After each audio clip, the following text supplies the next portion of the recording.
Genesis 47. Then Joseph went and told Pharaoh and said, My father and my brothers, their flocks and their herds, and all that they possess, have come from the land of Canaan, and indeed they are in the land of Goshen. And he took 5 men from among his brothers and presented them to Pharaoh. Then Pharaoh said to his brothers, What is your occupation?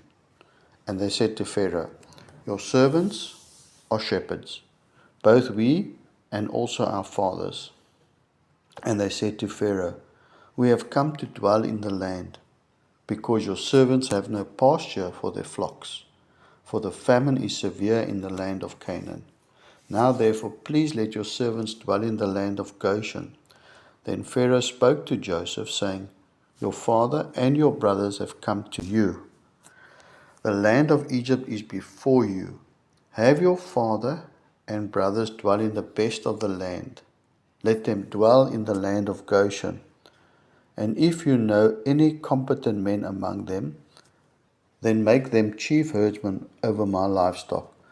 So obviously Pharaoh has seen the wisdom that's on Joseph in helping him to interpret those dreams and then run the nation through the fat years and the famine years. And he obviously says they must have a skill that's unique and a blessing that's unique. So let them raise my livestock or look after my livestock. Verse 7. Then Joseph brought in his father Jacob and set him before Pharaoh. And Jacob blessed Pharaoh. Pharaoh said to Jacob, How old are you? And Jacob said to Pharaoh, The days of the years of my pilgrimage are 130 years. Few and evil have been the days of the years of my life, and they have not attained to the days of the years of the life of my father, in the days of their pilgrimage. I think Abram was 175 when he died, and Isaac was, I think, 180. And here Jacob is saying he's 130. So Jacob blessed Pharaoh and went out from before Pharaoh. And Joseph situated his father and his brothers and gave them a possession in the land of Egypt, in the best of the land, in the land of Ramesses, as Pharaoh had commanded. Then Joseph provided his father, his brothers, and all his father's household with bread, according to the number in their families. Now there was no bread in all the land, for the famine was very severe, so that the land of Egypt and the land of Canaan languished because of the famine. Verse 14. And Joseph gathered up all the money that was found in the land of Egypt and in the land of Canaan for the grain which they bought. And Joseph brought the money into Pharaoh's house. So when the money failed in the land of Egypt and in the land of Canaan, all the Egyptians came to Joseph and said, Give us bread, for why should we die in your presence? For the money has failed. Then Joseph said, Give your livestock, and I will give you bread for your livestock, if the money is gone. So they brought their livestock to Joseph, and Joseph gave them bread in exchange for the horses, the flocks, the cattle of her herds, and for the donkeys.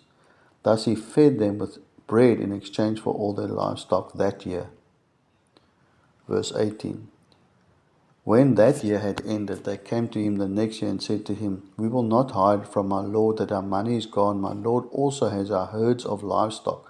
There is nothing left in the sight of my lord but our bodies and our lands. Why should we die before your eyes, both we and our land? Buy us and our land for bread, and we and our land will be servants of Pharaoh. Give us seed that we may live and not die, that the land may not be desolate. Then Joseph bought all the land of Egypt for Pharaoh, for every man of the Egyptians sold his field because the famine was severe upon them. So the land became Pharaoh's. And as for the people, he moved them into the cities, and from one end of the borders of Egypt to the other end. Only the land of the priests he did not buy, for the priests had rations allotted to them by Pharaoh, and they ate their rations which Pharaoh gave them. Therefore they did not sell their lands. Then Joseph said to the people, Indeed, I have bought you and your land this day for Pharaoh. Look, here is seed for you, and you shall sow the land. And it shall come to pass in the harvest that you shall give 1/5 to Pharaoh, that's 20%. 4/5, that's 80%, shall be your own, as seeds for the field and for your food, for those of your household, and as food for your little ones. So they said, You have saved our lives. Let us find favor in the sight of my Lord, and we will be Pharaoh's servants. And Joseph made it a law over the land of Egypt to this day, that Pharaoh should have 1/5, except for the land of the priests only, which did not become Pharaoh's. Verse 27. So Israel dwelt in the land of Egypt, in the country of Goshen. So when he says Israel, that's talking to those people that came up from Canaan as a people.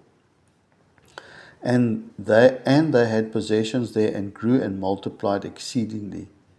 And Jacob lived in the land of Egypt 17 years. So the length of Jacob's life was 147 years. It's interesting that when Joseph went missing, when they came to tell his father that he'd been taken by wild animals or something, I think he was 17 years old there. And here that he's reunited with Joseph, he lives, it seems like another 17 years. So for 34 years he knew his son. When the time drew near that Israel must die, he called his son Joseph and said to him, Now, if I have found favor in your sight, please put your hand under my thigh and deal kindly and truly with me.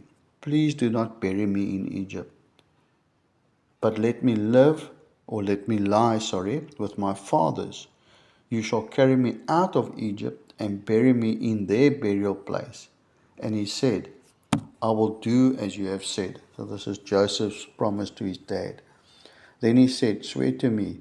And he swore to him. So Israel bowed himself on the head of the bed.